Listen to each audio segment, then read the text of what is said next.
Selamat datang kembali di YouTube channel SMC Media Visitama, sebuah channel yang akan mengajak Anda untuk melangkahkan kaki menelusuri kembali jejak-jejak kejayaan leluhur Nusantara di masa lalu. Kali ini, kita akan kembali melakukan perjalanan menyusuri waktu menuju ke abad 10 Masehi. Tepatnya, pada saat Kerajaan Mataram kuno memindahkan wilayah kekuasaannya dari Jawa Tengah menuju ke Jawa Timur.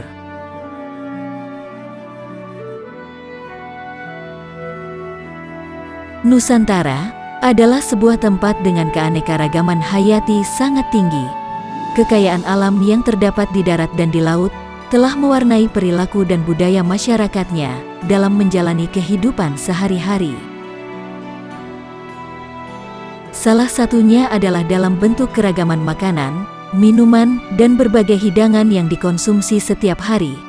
Setiap wilayah Nusantara memiliki aneka masakan tradisional yang beraneka ragam, sesuai dengan ciri khas daerahnya masing-masing.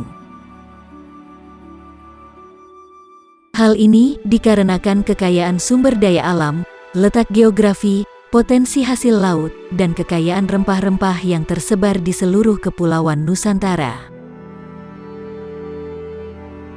Berdasarkan informasi yang dihimpun oleh tim liputan SMC Media Visitama, di seluruh wilayah Nusantara, setidaknya terdapat kurang lebih 1.500 resep makanan dan minuman tradisional. Data ini mencakup sedikitnya 50 jenis soto, 100 jenis sambal, dan lebih dari 60 jenis masakan sate dari seluruh Nusantara.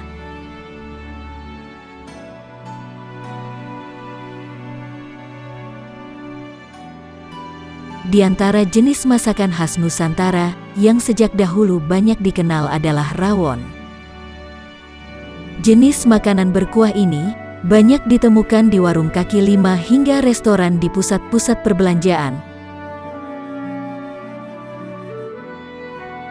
terutama di Surabaya dan kota-kota lainnya di Jawa Timur.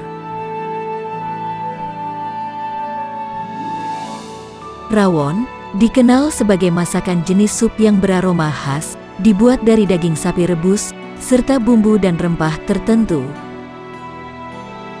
Ciri khas dalam bumbu rawon adalah keluak yang memberikan aroma khusus, serta kuah berwarna coklat hingga hitam pekat.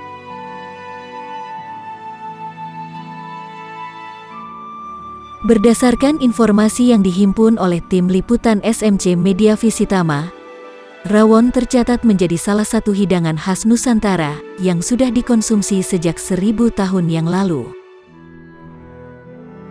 Hidangan rawon tercatat pada prasasti Taji, sebuah prasasti berbentuk lempeng tembaga yang ditemukan di Dukuh Taji, Desa Gelanglor, Kecamatan Sukorejo, Kabupaten Ponorogo, Jawa Timur.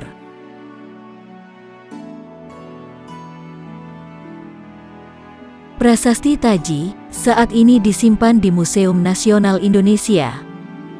Prasasti yang ditulis dengan aksara dan bahasa Jawa kuno ini dikeluarkan pada tanggal 8 April tahun 901 Masehi, yakni pada abad ke-10 Masehi. Pembuat prasasti Taji adalah Rakrian I Watu Tihangpu Sanggrara Madurandara. Untuk meresmikan kabikuan Dewa Saba di Desa Taji, yakni wilayah khusus yang dibebaskan dari pajak, yang biasanya diambil oleh kerajaan. Pembuatan prasasti Taji dilaksanakan atas perintah dari Raja Medang atau Mataram kuno pada saat itu, yaitu Sri Maharaja Rakai Watukara Dyah Balitung.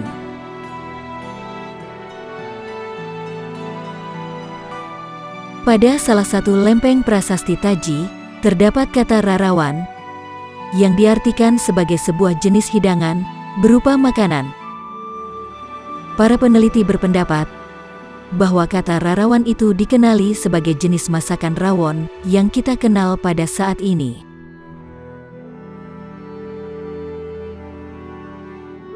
Rarawan pada saat itu dikenal sebagai jenis makanan dengan kuah hitam yang kaya akan rempah-rempah dan bumbu alami khusus yang dinamakan kluwek atau keluak. Makanan ini tercipta dari kreativitas masyarakat Nusantara pada zaman dahulu. Dengan memanfaatkan buah keluak yang pada saat itu banyak terdapat di wilayah Jawa Timur. Pada abad ke-10, rawon adalah jenis masakan khusus yang dihidangkan untuk raja dan para bangsawan di kalangan istana. Sedangkan rakyat biasa hanya dapat menikmati hidangan ini pada saat ada upacara adat yang diselenggarakan oleh raja.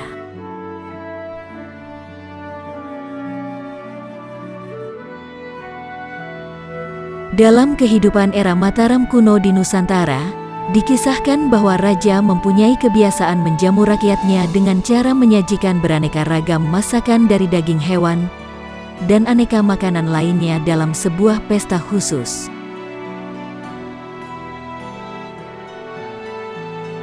Dalam prasasti Taji tahun 910 Masehi, dituliskan bahwa hidangan yang disediakan untuk para tamu undangan dan rakyat yang datang mengikuti upacara penetapan sima sebanyak 57 karung beras, 6 ekor kerbau, dan 100 ekor ayam.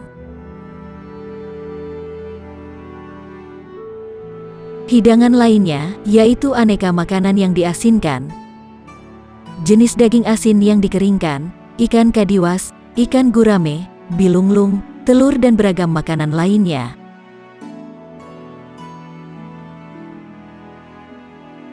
Sedangkan minuman yang disuguhkan pada saat upacara adat adalah bermacam-macam tuak, yang terbuat dari bunga campaga, jenu, bunga pandan, dan bunga karaman.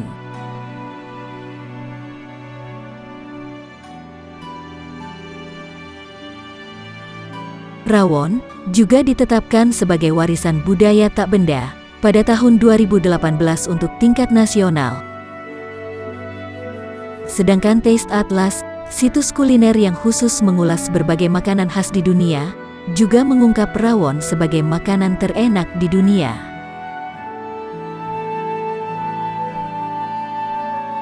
Dalam situsnya, mereka merilis bahwa rawon menduduki peringkat 1 dalam 10 Best Rated Soups in the World, atau 10 sup terbaik di dunia. Taste Atlas membuat penilaian berdasarkan peringkat yang dipilih dan digemari oleh komunitas pembaca mereka. Dan kuliner rawon yang merupakan makanan khas Surabaya mendapatkan skor 4,8 dari skala 1 sampai 5. Sebuah skor survei yang sangat tinggi. Rawon berhasil mengungguli Tonkotsu Ramen, yakni jenis makanan yang berasal dari Jepang, yang berada di peringkat kedua.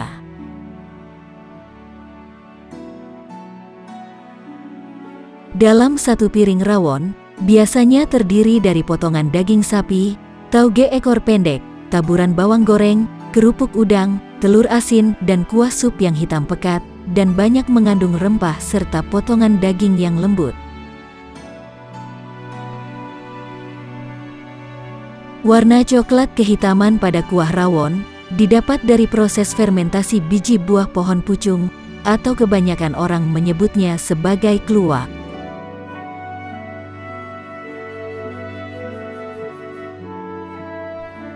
Selain menghasilkan warna yang unik, kluwak juga menambah aroma khas dan cita rasa gurih pada masakan, serta dapat menambah nafsu makan. Kandungan antimikroba yang terdapat pada kluwak ternyata dapat menghambat pembusukan pada ikan. Uniknya lagi, masakan yang mengandung kluwak menjadi awet dan dapat bertahan kurang lebih selama 1 hingga 2 hari setelah diolah dan dimasak. Kluwak ternyata memiliki banyak nama dan sebutan dari masing-masing daerah di Nusantara. Ada yang menyebutkan picung atau pucung, dan juga ada yang menyebutnya keluak. Bahkan, ada pula yang menyebutnya kepayang.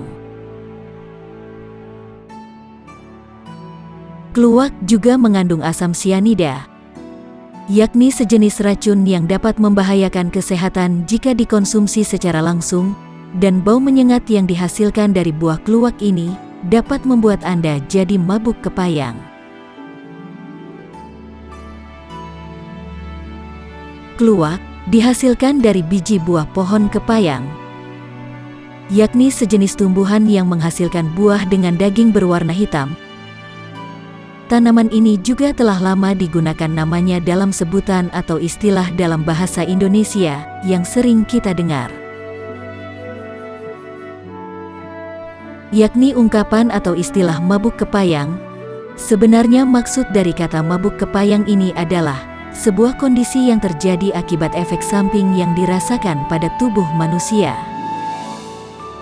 yang diakibatkan jika seseorang mengkonsumsi buah keluak dalam kondisi mentah atau belum diolah, sehingga mengakibatkan pusing atau dalam kondisi seperti orang yang sedang mabuk minuman.